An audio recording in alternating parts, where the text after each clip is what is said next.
nachos, amigos, and welcome to another fantastic episode of Record Breakers. It is a music podcast of sharing and caring. It's a podcast where a group of friends gather together to share an album with each other one at a time. It's like a little book club for music. It's fun, at least for us. I don't know about you, but it's fun for us, and that's all that matters. I'm Petey Rave, your man Wendell playing. Here with me is my team, my squad, my crew. We've got Brett. I mean, I'm no professional here, but I think we must enter the nuclear portals of the Electric Castle. Yes. We've got Drew. Hi. And we've got David.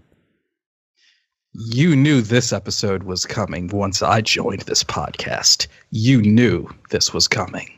It's like the final boss. I didn't know. We'll talk about expectations in a moment, but the provider of the album this week is David, of course, and he's provided us a doozy.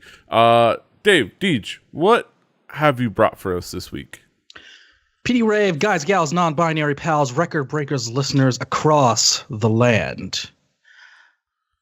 Since I joined the podcast, it was only a matter of time before I brought my record breakers cohorts into the wild and insane world of Dutch multi-instrumentalist Ayreon Anthony Lucassen and his main project known as Ayreon.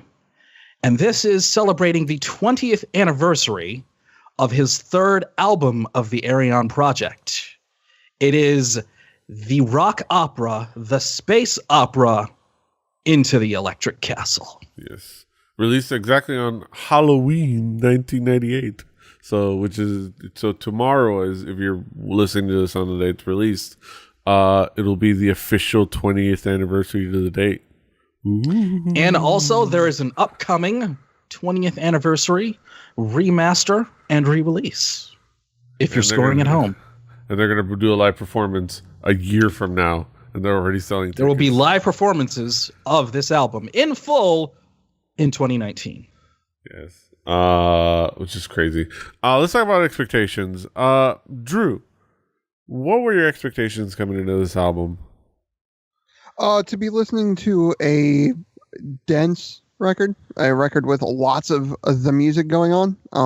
Not only because I knew we were going into a prog record from the Deej, but also Prog, knowing that it was 2 hours long. There was going to be some music happening on this. An hour and 44 minutes. That's with close. If you include the commercial breaks. With my guest spots in the past as a guest on the Record Breakers podcast, I had been holding back. Now they're getting the prime prog. You're getting the full spice shaft. Must flow. Spice must flow. But I was excited. That's another album. That's a different album. That's the source. But I may bring that one too. But I was excited laying down the bass. Yeah, never mind. I can be a fan of concept albums from time to time. So getting into one, I was like, all right, let's roll. Let's see what this is about. Let's rock it. Brett, what were your expectations coming into this album?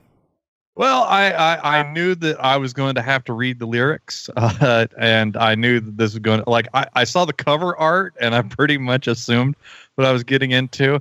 I was hoping that I was going to hear a bunch of people from different times that go into a castle that changes shape, and there's some monsters that have names, and you get the things from them, so you can go to other rooms, and then your Dracula spelled backwards, and you got a sword that follows you. But no, this isn't that. This is something completely different.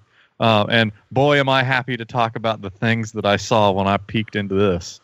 Yes. This is a doozy of an album. I didn't know what exactly to expect. I expected something epic and bombastic, but I don't know if I was quite prepared for what the journey I was going to venture on with this album. Deej, how would you describe this album musically?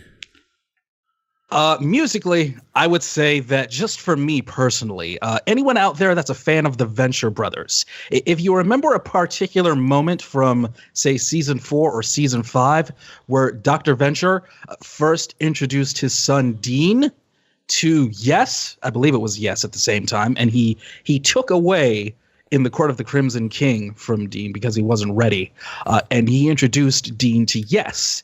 And you see a couple of seconds later, Dean's mind ingesting progressive rock for the first time.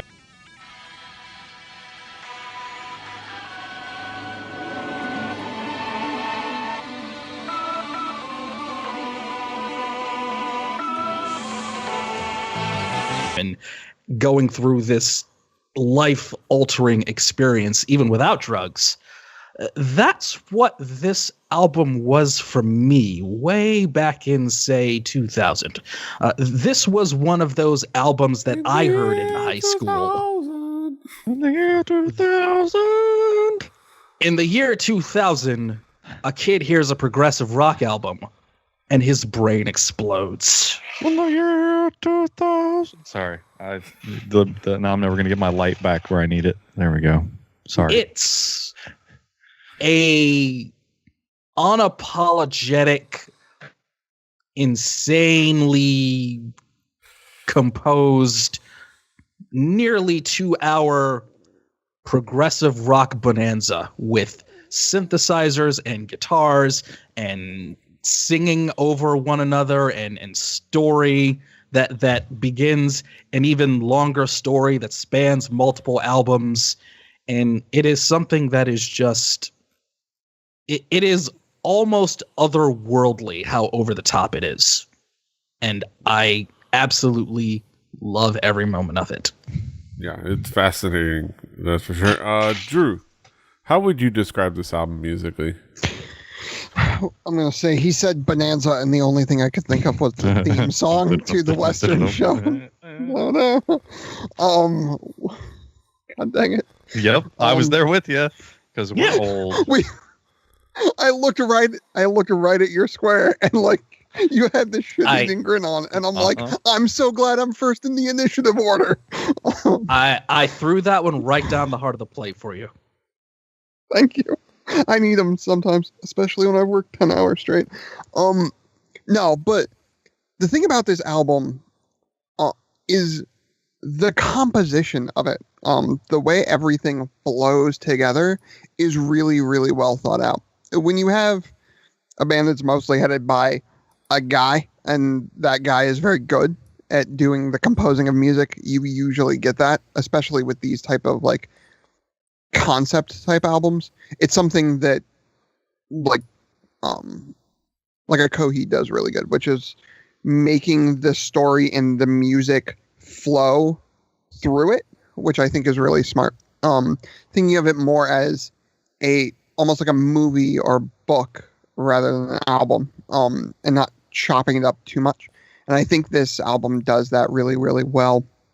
The varied instrumentation as well. Like I said, this was a album that was dense in the music, and the variation of instruments I think was really, really smart. You had some times you would get into the more sci-fi elements, but as you got into different characters, it would dip into separate elements, and it would dip in. Like there were times where like I felt like I was listening to the soundtrack for the Lord of the Rings. Yo, there's an alien. That's awesome. Yeah, it's there's a Highlander. Crazy. And a hippie. And an Egyptian. Walk like one. And a dude from the future. Everybody that's watching the YouTube video is going to see me go. There's the guy who plays drums for Bela Fleck. Yes. Those fabulous Fleck tones. But there wasn't anything on this record that wasn't precisely placed where it needed to be, which I think was good. The musicianship is just top notch, and I think it's really smart to have different vocalists for the different characters. When you have some bands that will try to do different characters in a story, and it's one guy, the Mars Volta, that really doesn't have like maybe a varied tone. It becomes hard to follow the story, whereas this was like, oh no, I get it. Like these are characters that are happening within this, which I think is really cool. That sort of thing, right? Is that I can see why this would be a gateway drug in the progressive rock, because it does all the things that genre does really well, and does them with such a panache, I believe would be the right word to use here, that it's infectious. It's something that's like, oh wow, okay, this is doing crazy things constantly and doing them really well. It doesn't sound out of place ever, which I found surprising. Mm-hmm. Brett, how would you describe this album musically? Well, the way that I experienced this album was a little bit different than we normally do. I was sitting there with the lyrics to read along, because let me tell you, I'm not going to absorb lyrics any other way. And it was fun and different. I enjoyed the different vocalists and the way that they sound like they're way completely different. It's a lot of different styles mixed all together. This album has a lot going on with the vocals, but it has even more going on with the instruments. Again, a lot of things going on, from ripping guitars to not so ripping guitars to heavy organs. A mellotron shows up in the mix. If you're not aware of a mellotron, go look those up. It's like a keyboard, but every time you press a key down, it plays a cassette tape. Yeah. And there are like 12 of them left in the world. And when they were new, they cost more than a car. I know people who have owned them. They are ridiculous, and you would change out the heads. The Beatles used them a lot. Go figure. Wasn't there a Friends joke using using that as like the joke where Ross would play the keys and like a different dumb shit would happen, and he would have the tapes and stuff that he would have to change? I'm pretty sure that's the joke they used, was the mellotron. Well, the mellotron shows up in here. Guess what? There's some flute. There's like the flute that you see with classical music. There's also the flute that is the heavy metal Jethro Tull variety. It only takes 2 tracks to get to a sitar. So, there's a lot of things going on here. But I'll look forward to talking about those when it gets around to me when we talk about some tracks. Because guess what? There's also a lot of those. Yeah. Yes, there's a lot of tracks. And there's some long tracks. It's like Spotify even splits it into it's a double album, like for goodness sake. But overall, I think the music is really cool. Like, it hits a lot of the like space opera concept album tropes really well, but does it like really fun way, like really enjoyable way.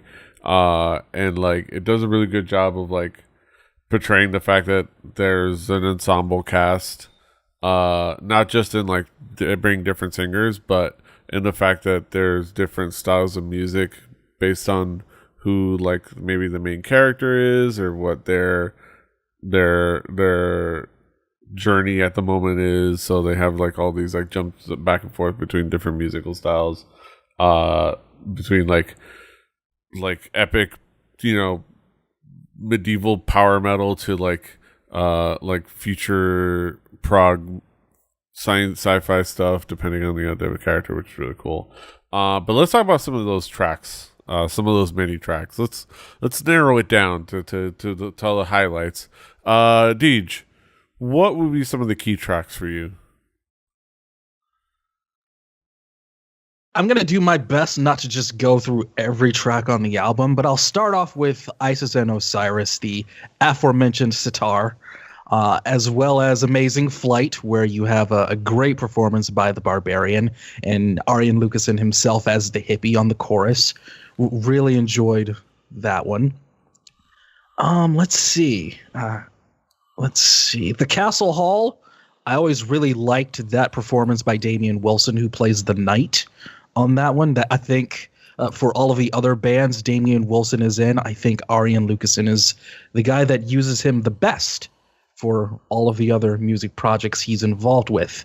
And the two gates, I think, are a couple of tracks. I would also give a nod to Cosmic Fusion, because you get to see that Ayreon, through all of this progressive rock synthy symphonic bombast, occasionally is not afraid to use some death growls on Cosmic Fusion. And I think if you're in the right mood, The Garden of Emotions is a fun song. It has a really fun midsection where the Roman and the Barbarian are going back and forth. And with the re-release, Ayreon himself noted with this song in particular, ape and just howl about that. So those are the tracks that I would say, without mentioning essentially the entire album. Yes. Yeah, it's hard to say. Listen to this one track with this album, because it's like it's a whole story from front to back. But let's do it anyways. Drew, what would be some of the key tracks for you? Well, I would like to welcome you all to the new dimension. It's the story is one with like time travel and a morphing castle. There should probably be some sci-fi vibes to it at times, and I think Welcome to the New Dimension sort of gets you up there. And it's essentially a text crawl for what's about to happen. Like, it is the Star Wars preamble that you always get, but done in music. Don't show. Tell, don't show is what they teach everybody to do. Yes. Well, like, I kind of dug that, though, because it's one of those things that, like you, I sometimes have a hard time following the story of a concept album without having like the lyrics in front of me at least once or twice. But this like sort of gave me beats to watch out for later, which I thought was good. Amazing Flight. Something about that song, I don't know what it was like screen like this super 80s vibe almost, which I really freaking dug. And it's a 10-minute song that like sort of kept me paying attention and not noticing that it was a 10-minute song for the song, which is hard to do sometimes. Like, usually you're like, is this song still going like 6-7 minutes in? But not with this one, for me at least. The Valley of the Queens is where like my Lord of the Rings hit. Like, all of a sudden I was in the coolest high fantasy movie of all time. Yeah, he's rounding out. I think he's starting to round out into almost like he's gonna become like a white Willie Mack, like you know, where he's gonna be doing that thing. I can see that. Petey, I'm gonna just say right now, this was basically a WWE house show match. Like, they spent a majority of the match like doing house show shit. That's what this was. And there was plenty of leg slapping. Lots of leg slapping, and and when it got to the finish, when they went into the finish to the go home stage, pile drivers, false finishes. It was very, very pay-per-view main event. That's what I'll say. And I know both of these guys spent time in New York, as they say. Drew, what happened? What were you saying? It's fine. Did some Cosmic Fusion. So I feel like I was transported. Sorry. Yeah, like, it feels like we've spent like 10 minutes on me talking instead of... All right. So the Valley of the took Queen, a trip into space. I was like this weird castle, and then it's just suddenly I'm back to recording this episode. I told you guys I was bringing them the primo shit. Yeah, I thought we were just gonna like listen to an album. I didn't know we were gonna be tripping balls. No. There's a character called the Hippie. I mean, come on now. And that's Ayreon himself. That's the guy. He's the hippie. What did you think was gonna happen? Like, that's the guy. It's the guy. Okay, so we'll go with Valley of the Queens. Because all of a sudden I felt like I was in the coolest Lord of the Rings movie that I'd ever been in. And I was super down for it. Like, there was something about that song that was just like this high fantasy sort of epic.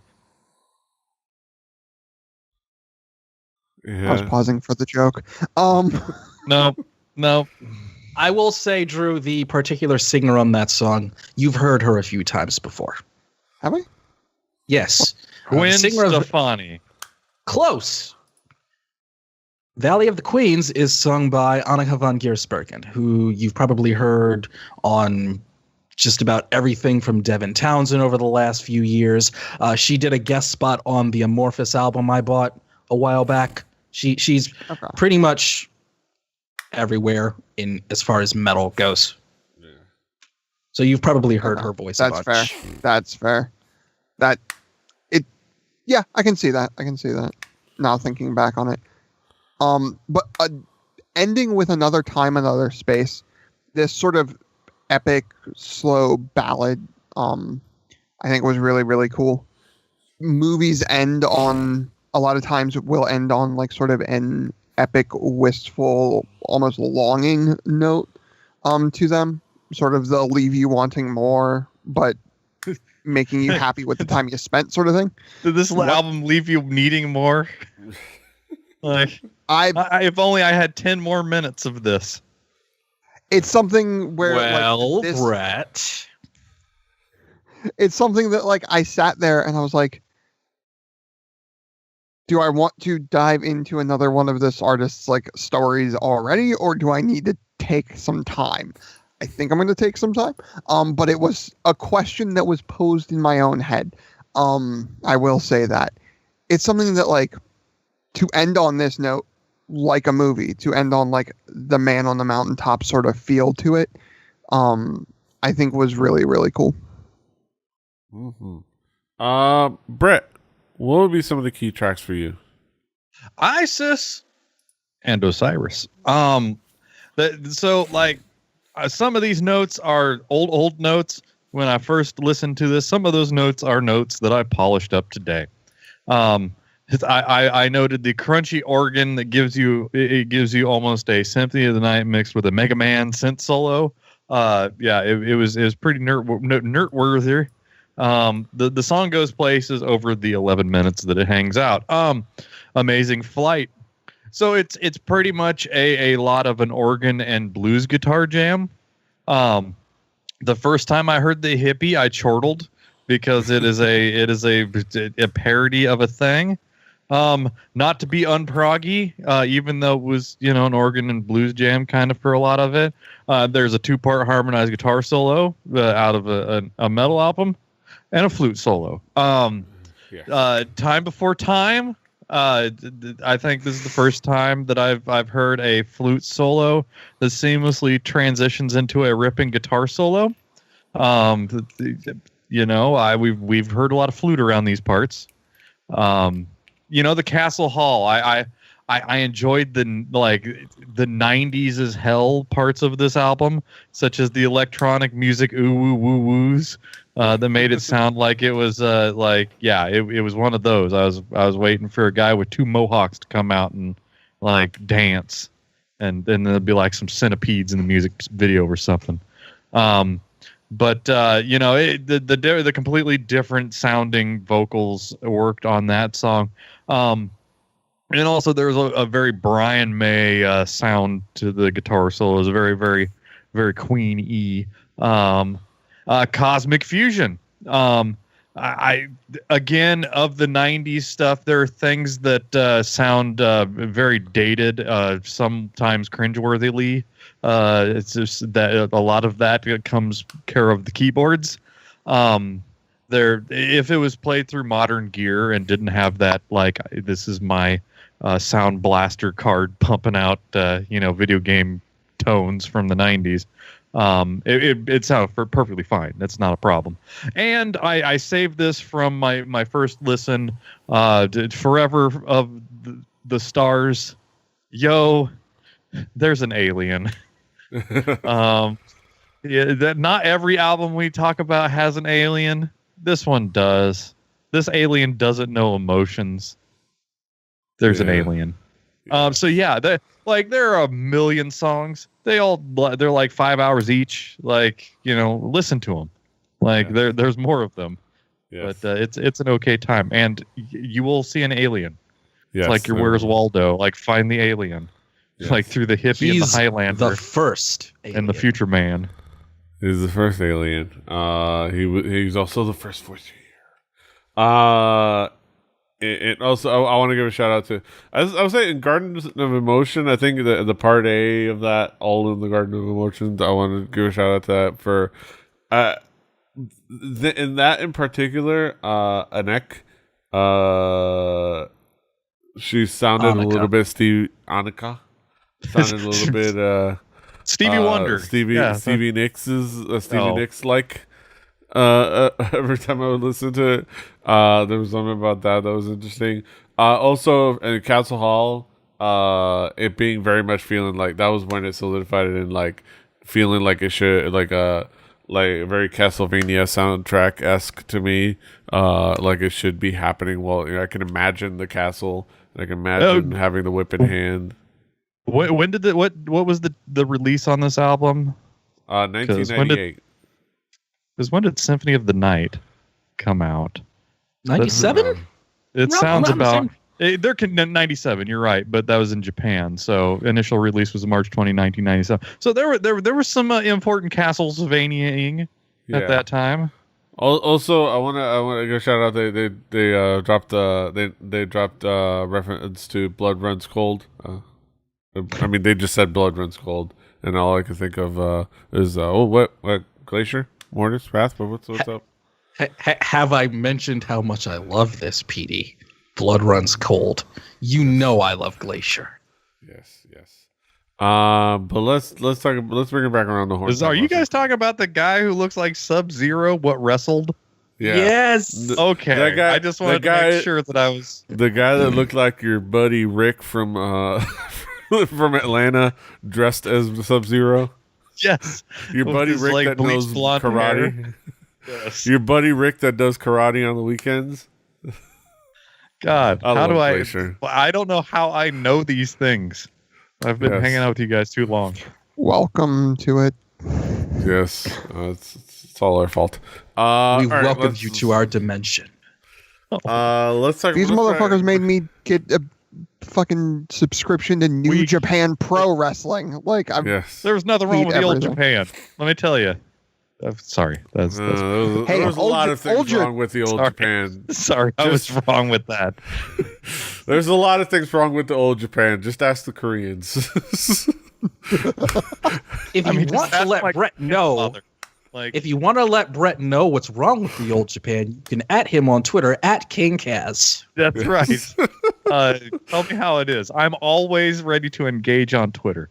Yes. My old Japan joke was going to be, well, they weren't that bad. They had Vader, but we're going a little farther back than that. That's all Japan. All right, let's bring it back around the horn and back on topic. To conclusive thoughts. What were your tracks? I did. I said Garden of Emotion and the Castle Hall. Okay. Right. Those are, I think, some of those moments that stuck out. There's a lot of moments that stuck out. And then there's a lot of moments, but we started bullshitting about Glacier and wrestling. So whatever. Yes, I just didn't want. It's a David episode, everybody. Yes. Rock and wrestling. It's a David episode. Yes. So, do we want to talk about anime? Is there? No. Stop it. Anime. No. Stop it. I'm drawing the line there. Yes. We'll talk about anime in another episode. Drew, let's talk about conclusive thoughts. Drew, I'm bringing more ska band next. Yes. We'll talk about what would be your conclusive thoughts on this album as a whole?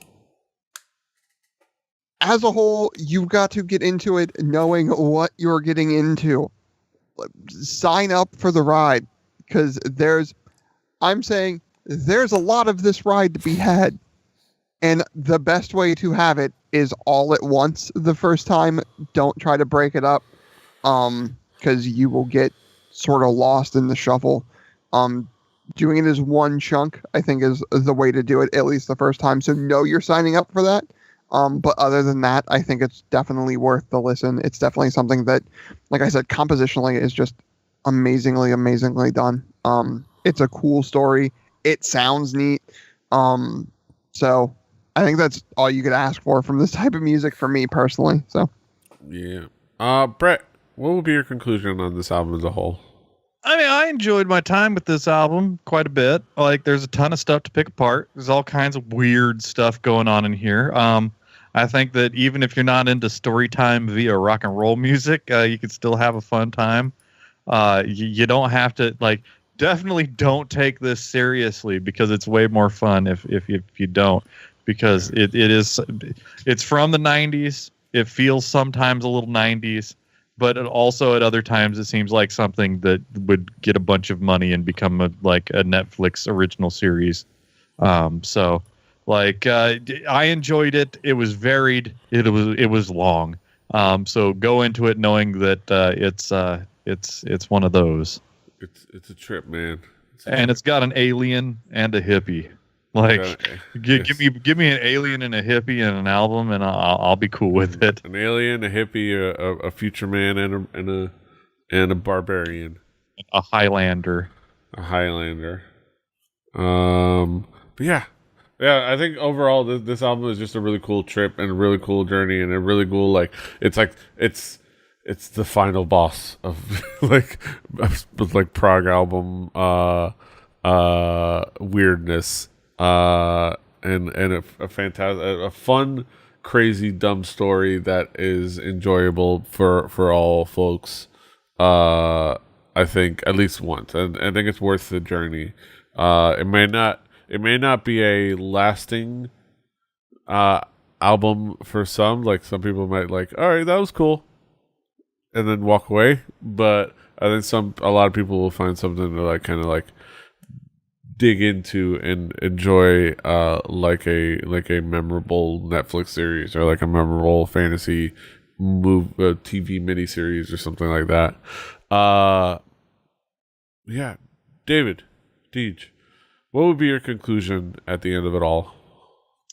Before I wrap up, I just want to let everyone know that what Brett said about not taking this too seriously is paramount, because for the upcoming live performances in 2019, the part of Forever of the Stars, the alien, will be played by none other than John Delancey, best known from his role in Star Trek as Q.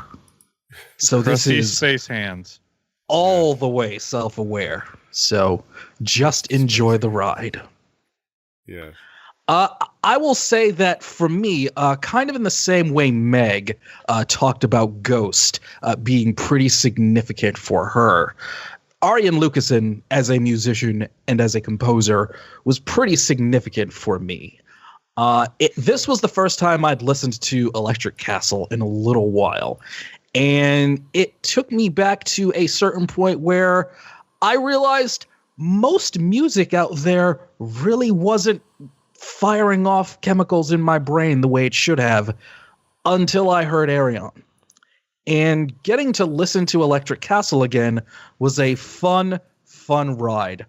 Remembering some of the performances, hearing a very, very young Anneke van Giersbergen before The Gathering blew up and her solo career and all of those things was really enjoyable. And it was just a fun way to look back at what I appreciated at a very, very young age. And I would say right now, is it my favorite Ayreon album? Maybe not, but it's definitely one that I can say that I enjoyed the hell out of from start to finish. And yes, it is long. It is. And yeah, it is. It's a long progressive rock concept album. Yeah, of course it is. Like, yeah, it is. Of course it is. What else would it be? Yeah. So just if you're a little bit curious, go ahead and give it a shot. And then if you're curious, the story does continue. Yes. There is the hippie is hungry. Yes. Well, yeah, no spoilers. No spoilers. Look forward to that. Yeah, those are our spoil thoughts. Spoil this music for me. Those are our thoughts on Ayreon's Into the Electric Castle. Now we get into the main event of the evening. We get to our haiku review. We get to the moment we've all been waiting for, the true star of the show. where we sum it all up in poetic form. Let's get down to the nitty gritty. Haiku numero uno. Drew, what is your haiku? This was a weird one, and while it may have been long, wasn't mad at it. Brett, what is your haiku? A story to tell with a dash of the 90s. I kind of dug it. Yeah. My haiku. This album should be the official soundtrack to Castlevania. Barkerville. Yeah. Sorry. Deej, what is your haiku? Not Ayreon's best. Modern heavy prog opera. Over the top fun. Yeah. Check that out on our Spotify playlist. Play Record Breakers the home game. Do your due diligence and your due diligence. Can you like do it right for the right part and just follow it up with a bit. You do your homework. Follow along at home. You should have already done it. On the Spotify playlist will be next week's record. It will be provided by Brett. Brett, what do you have for us next week? Well, we're going to go from 1998 to 1999 to an artist who is supposedly out of Australia. It is his greatest hits. We're listening to some Chris Gaines and Chris Gaines' greatest hits. You might know of him as the guy that looks like Garth Brooks but has a soul patch. Yeah. Now we're going to have to find out where we find the music. Because I had that light bulb turn on today. There you go, guys. Chris Gaines. Is this a bit? No, this isn't a bit. We're going to listen to the album where Garth Brooks put on a soul patch and a wig and decided to make alternative rock because holy crap, it's been a long time. And we talk about Chris Gaines like once a month. Yes. You talk about Chris Gaines once a month. PD and myself talk about Chris Gaines and about his SNL. God, it's not. Oh, okay. Well, not on Spotify, so we'll find it. The Didn't Chris Garth Gaines. Brooks kind of go out of his way to like wipe everyone's memories? Well, guess what? The world will not forget because here the record breakers. He wiped everyone's memories. The world. Garth Brooks is a forever. No, Garth Brooks looks at you and he's like, you know the difference between you and me? I make this sound good, and then he puts on the soul patch, and then I forget. He wiped people's memories. He changed it to Chris Gaines, grew a soul patch, and then wiped everyone's memories because he wanted to figure out people's emotions and how they would react to Chris Gaines. Oh my God, Garth Brooks is a forever.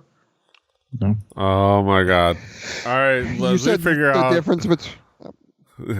I was going to make one more joke on Garth Brooks' expense. Yeah, please do. I want to hear it. Let's go. You said the difference between me and you or something to the effect, and all I could think of was Garth Brooks having a verse in the Dr. Dre hit, What's the Difference?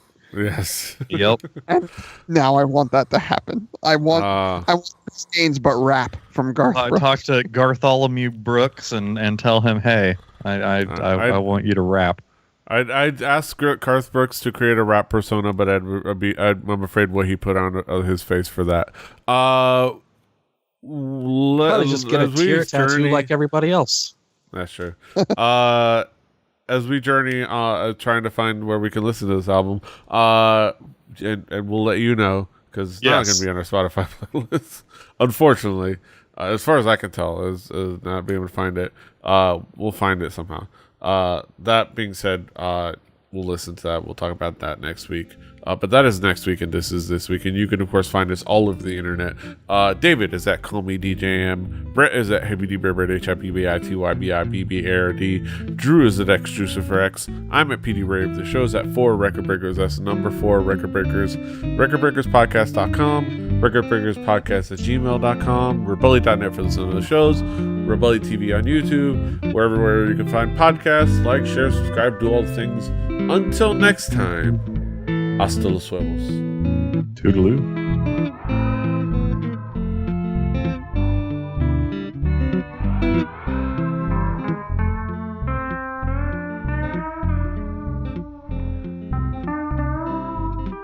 Diamond Club hopes you have enjoyed this program. Remember, forever.